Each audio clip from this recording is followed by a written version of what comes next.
Is it true that motor graders are the most difficult heavy equipment to operate? Part 2.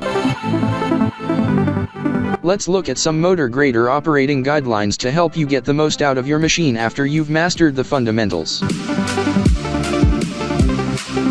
Number 1. It's critical to understand how to properly position the mold board. It should always be kept straight up and the grader blade should be rolled forward to soften the edge. This also improves back visibility, allowing the operator to do the operation more quickly. Number 2. To avoid rolling over, keep the mold board parallel to the front axle, centralized to the frame, and lowered close to the ground when tearing across a slope. Number 3.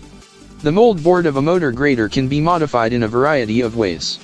To adjust to the grade being finished, the mold board can be raised and lowered by a fraction of an inch. The more earth that spills down the heel, the greater the angle of the mold board. Number 4.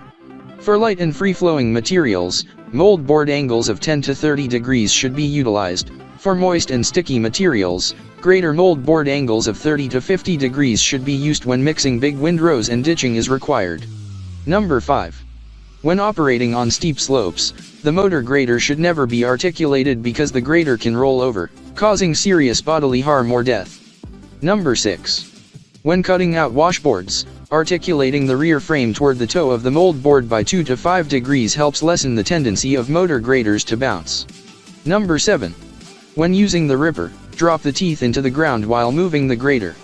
If the ripper loses traction in the back wheels, the operator must raise the ripper until the wheels regain traction. The number of teeth on particularly hard surfaces should be minimized. Teeth under the pavement should be lowered and the ripper lifted to shatter old pavement. Number 8. The operating speed has a significant impact on the quality of work produced by motor graders.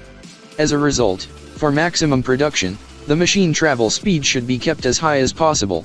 It should, however, be kept low enough to avoid machine bounce, generally 3 to 5 miles per hour. For more information call 469-370-7501 or visit interstateheavyequipment.com.